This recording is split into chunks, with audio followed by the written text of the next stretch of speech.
Good morning or afternoon, everybody. My name is Alicia Madden, and this is my 4 to 5 minute practice run-through of my Senior Symposium 2020 presentation.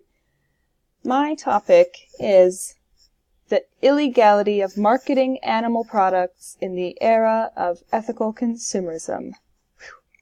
And before I begin the presentation, if you hear football in the background, I apologize. I wish it weren't so.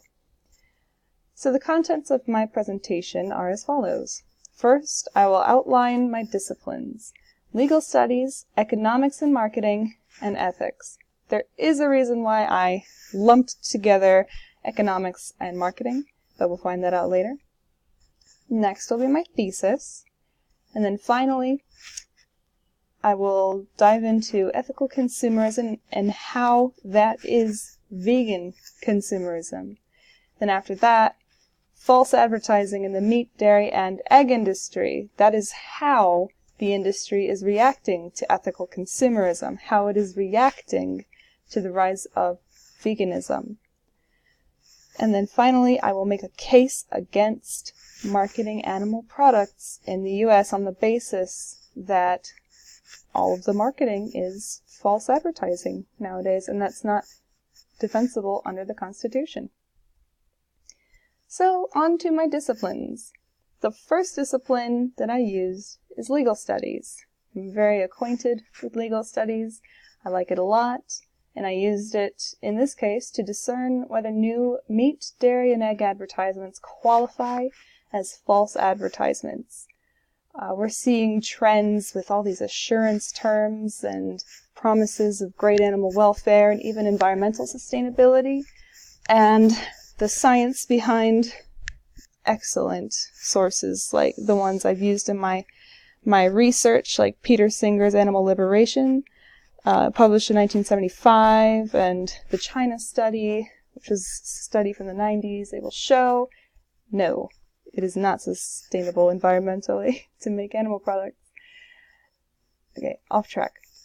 And I mostly concentrate on Article 1 of the Constitution and how it applies, how the freedom of speech clause specifically applies to consumers and their rights to information, how it applies to animal rights activists, how it applies to environmental activists, and how it applies to the industry and the industry's advertisers, of course.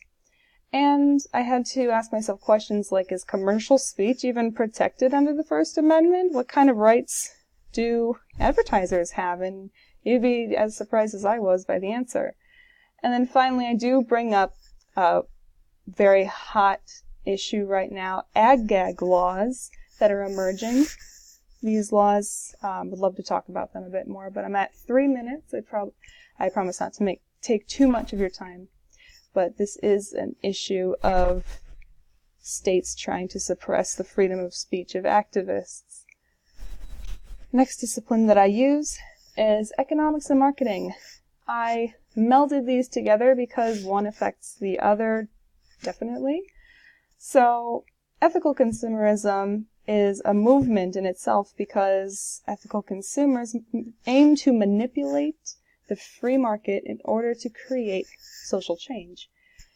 Have you ever heard the saying, you vote with your dollar, or vote for the kind of world you want to live in with your dollar? Well, that's exactly the philosophy that people are starting to have now. We're also seeing a shift from motivations for purchasing some products. Instead of these individual interests like personal health, thinking, I'll buy this because I think it'll make me healthy, we're seeing more people now focusing on collective public goods and interests, like environmental sustainability and animal rights, and how well animals are treated. So, therefore, every kind of product from cosmetics, home care, food, yada yada, incorporates some kind of assurance that it's good for the environment or good for animals.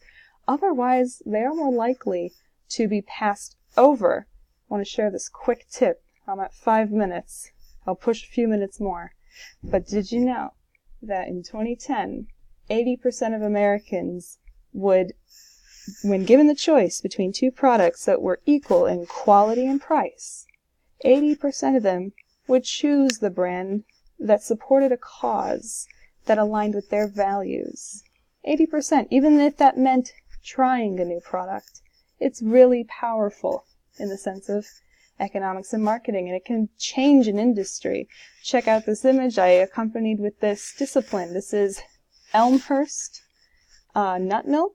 Elmhurst is New York's oldest dairy farm. They were around in 1925, and they exploited cows for an entire century until exactly what I was just talking about over here on the left happened to them. Less people wanted dairy milk, and they wanted nut milk, so they said, you know what, we're going to stay in business, so we're going to change our entire industry to just nut milks. It's very powerful.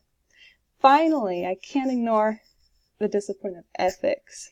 Ethics is the moral branch of philosophy that involves defending and recommending concepts of right and wrong, which are not as black and white as we would like them to be, especially in the case of our relationship between the products we buy and the ones we hurt with our purchases.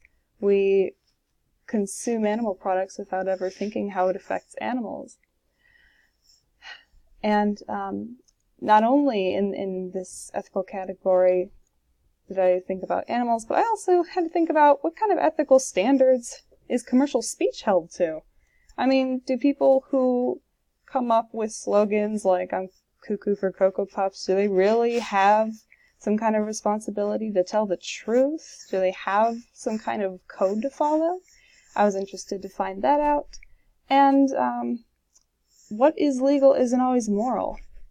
I want you to take a look at the photo on the right. This activist standing in a CAFO, concentrated animal feeding operation, has a shirt that says, it's a Martin Luther King quote, it says, "One has a moral responsibility to disobey unjust laws."